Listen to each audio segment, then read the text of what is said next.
Oi, Eliane, bom dia. Bom dia, Raíssa e Carolina, ouvintes. Bom dia, Eliane. Bom, queria te ouvir então a respeito dessa equipe de transição. O que deve sair, né, dessa passagem de bastão, agora com Lula já descansado, voltado da Bahia, nessa agenda aqui em São Paulo, até pela escolha, né, que ele deve colocar à frente ali, nomes importantes que vão fazer essa transição, mas de alguma forma tem que ser nomes que também possam ou virar ministros ou exercerem cargos importantes depois no eventual governo, ou não, ou apenas para blindar quem vem aí para evitar qualquer tipo de desgaste. A gente está vendo aí a transição a 1.000 por hora, né? 1.000 por hora. E o presidente eleito Luiz Inácio Lula da Silva voltou até antes do previsto lá das férias na Bahia, voltou para São Paulo e hoje já tem reunião com Geraldo Alckmin, que é o vice dele, com a Gleice Hoffmann, presidente nacional do PT, com a Luísio Mercadante, que é também um expressivo líder do PT, ex-ministro do governo dele, e o Lula está articulando, o foco dele nesse momento é articular maioria na Câmara e no Senado e os projetos que são os mais caros, os mais urgentes das promessas de campanha. E aí a gente tem os R$600, garantiu os R$600 para o Auxílio Brasil, que volta a ser Bolsa Família, e isso é assim considerado para o Lula questão de honra. Aliás, tanto o Lula quanto o Bolsonaro tinham se comprometido com continuar com os R$600, mas o orçamento que o Bolsonaro enviou ao Congresso, que foi aprovado no Congresso para 2023, não prevê isso, prevê só R$405. Isso é uma grande confusão, é um grande imbróglio, porque não basta alguém ir lá dar uma canetada. É preciso uma ampla negociação, é preciso ter respaldo legal, é uma questão muito, muito delicada. Então, o Lula já se prepara para ter esse tipo de embate dentro do Congresso.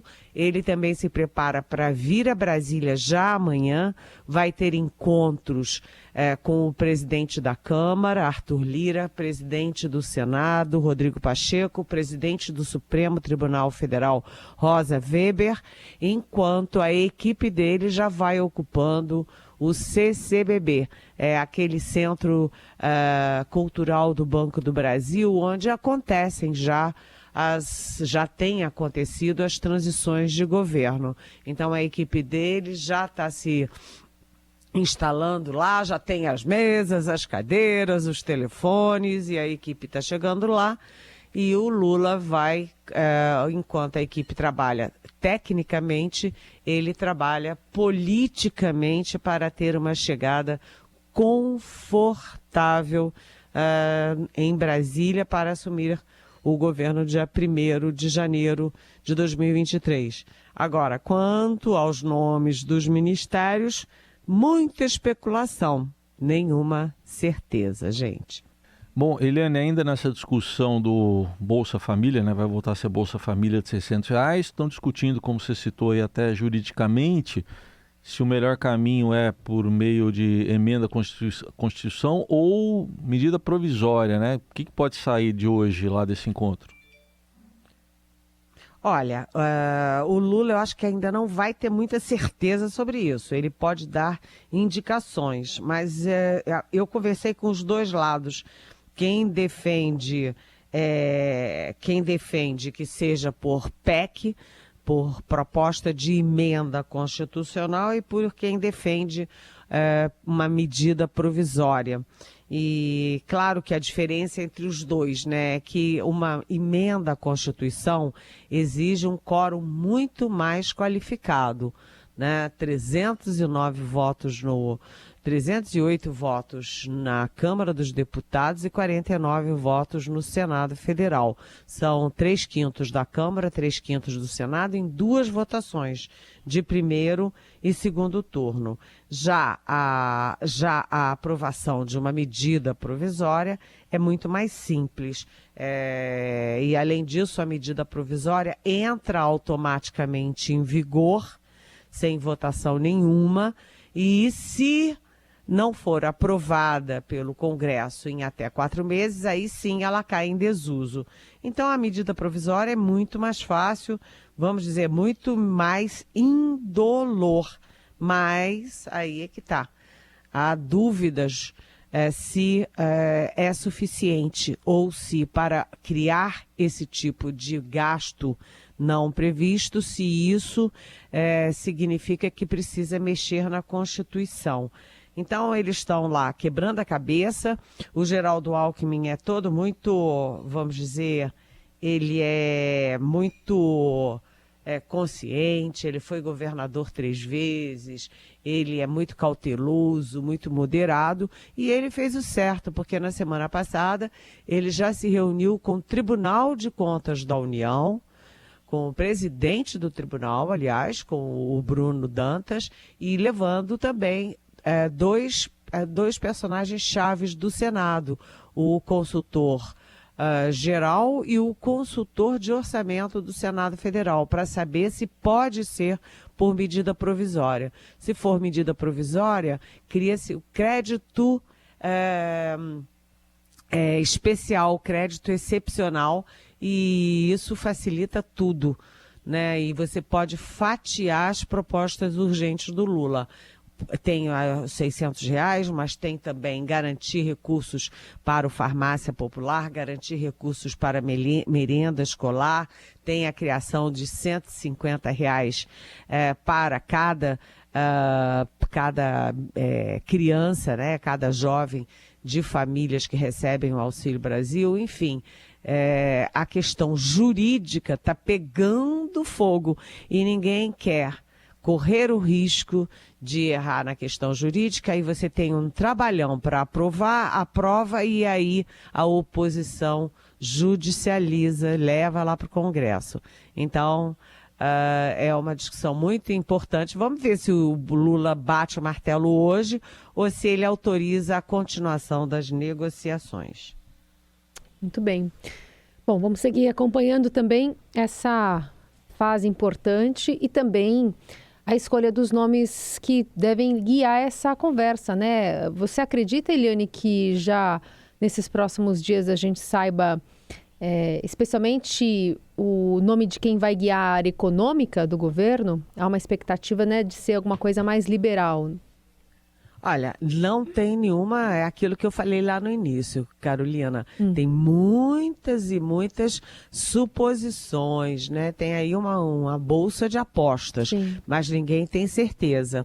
Essa indicação do Ministério da Economia é importante para acalmar o mercado, para dar segurança ao Lula, e a expectativa é de que seja alguém com muita capacidade de negociação política também. Não é só um técnico em economia que conheça profundamente a economia, mas alguém que tenha capacidade de negociar as propostas do governo com o Congresso, de negociar com o setor privado, enfim, de negociar com o próprio judiciário. Um nome que é muito falado é um dos melhores quadros ligados ao Lula, que é o do Alexandre Padilha, que foi ministro da Saúde do governo Dilma Rousseff. O Padilha, na campanha, ele já conversava muito na área das empresas, dos vários setores empresariais, na área de bancos.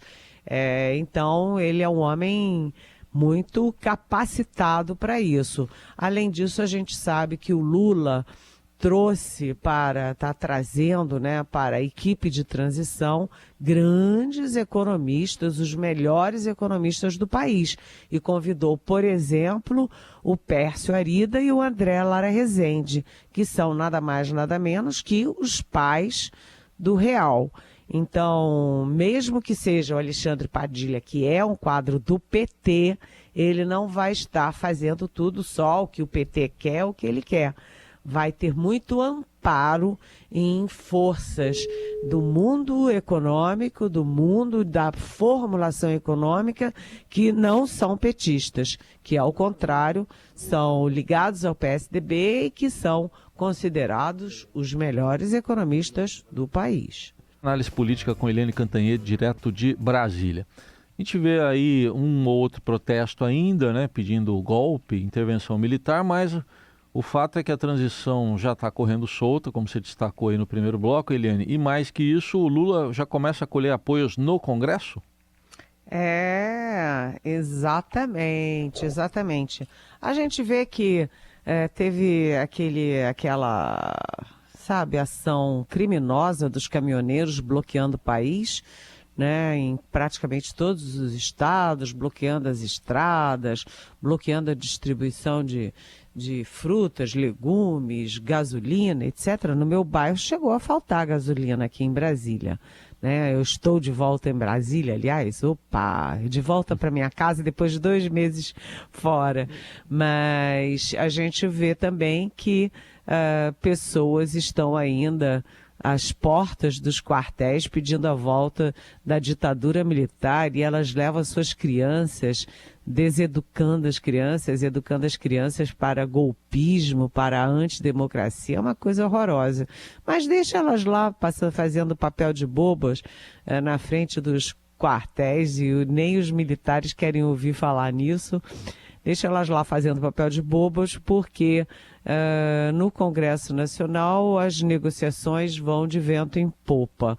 Lá no Senado é um pouco mais fácil, porque há um certo consenso ali. Nada é unanimidade, mas é um certo consenso de que o Rodrigo Pacheco, o atual presidente do Senado, será bem-vindo para continuar no cargo no governo Lula. Então é mais tranquilo. Pode ser que apareça aí de repente um candidato e sacuda essas certezas, mas hoje ele é o candidato favorito a ser reconduzido ao cargo.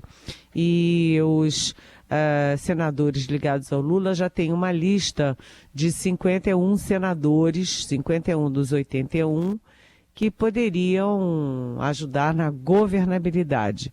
Eles consideram aí todos os partidos que já são da base aliada do Lula, mais os partidos que tendem para o Lula. União Brasil, PSD, MDB, PSDB, Cidadania, etc. Mas, atenção, os partidos são muito divididos. Então, tem muita gente dentro desses partidos que não aceita ficar na base do Lula. Então, a negociação, além de ser com a cúpula partidária, é também negociação homem a homem ou mulher a mulher. E aí o pessoal do Lula também conversa com senadores do PP, do Republicanos e do próprio PL, que é o partido do presidente Jair Bolsonaro. Até cito alguns nomes aqui, a Daniela Ribeiro, por exemplo, e o senador Eduardo Gomes, por exemplo, que são da base aliada do governo Bolsonaro, mas que são pessoas que conversam muito, que têm contatos com o centro e com a esquerda e que não causariam tumulto nem obstáculos ao governo Lula, pelo menos em questões essenciais. Agora, na Câmara é mais complicado, porque o Arthur Lira foi da linha ali, da tropa de choque da campanha do Bolsonaro. Ele é do PP, ele é líder do Centrão e tudo que ele quer é continuar presidente da Câmara em fevereiro. Então, a negociação na Câmara passa por isso, a recondução, a reeleição do Arthur Lira para a presidência da Câmara, e aí complica porque o MDB tem candidato, União Brasil tem candidato, e aí a coisa vai se complicando.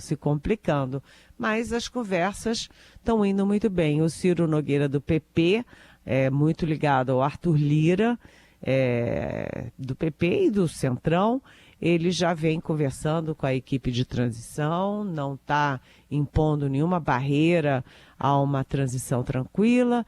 Então, o Lula vai construindo maiorias em Brasília, maiorias no Congresso, garantindo a governabilidade. Quem está lá na porta de quartel pedindo ditadura, que se justifique aí para a história, né? A história não costuma perdoar esse tipo de manifestação golpista, né, gente? Exatamente. Ele queria ainda falar contigo sobre essa dança de cadeiras que pode rolar a partir do mandato, né, agora do presidente eleito Lula, revendo inclusive alguns nomes para a ONU, para embaixadas, né? Hoje o Celso Amorim diz aqui ao Estadão que essas providências devem ser tomadas sem nenhum tipo de espírito persecutório, mas de alguma forma vai se estampar nas embaixadas também um pouco dos nomes que representam, né, as ideias, as linhas do novo governo. Pois é, eu tenho conversado com o Celso Amorim, ele foi minha super fonte quando foi o chanceler mais longevo, né, da história no governo. Ele ficou nos 8 anos do governo Lula, além de ter sido também chanceler no governo Itamar. E é isso, ele está muito preocupado em não rachar o Itamaraty, não dar ideia de uma, sabe, enfim, essa linha persecutória de sair perseguindo todo mundo.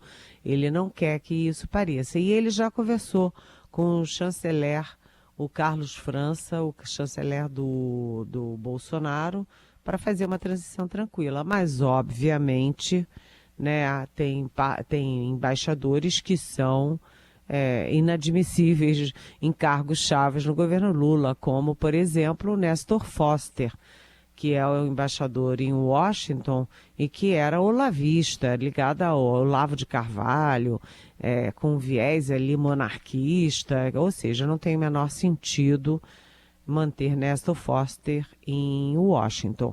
Também vai ser mudado o embaixador na França, embaixador na ONU, os embaixadores em cargos chaves serão trocados e isso é absolutamente normal. Mas além desses que já estão no cargo e serão trocados, há também uma outra questão, que é a dos embaixadores que foram lançados, apresentados pelo Bolsonaro e que não foram aprovados pelo Senado. Exatamente porque o Senado preferiu esperar a troca de governo, definir quem seria o presidente para definir isso. São 15 embaixadores na lista de aprovação no Senado Federal. Isso também tende a mudar, assim como a lista dos candidatos, dos indicados por Bolsonaro para tribunais superiores. Isso tudo está sendo analisado, sendo visto, mas sem dar a parecer que é uma caça às bruxas. Caça às bruxas, não. Agora, adaptação de perfis ao perfil do novo governo, isso tem legitimidade e é das regras do jogo.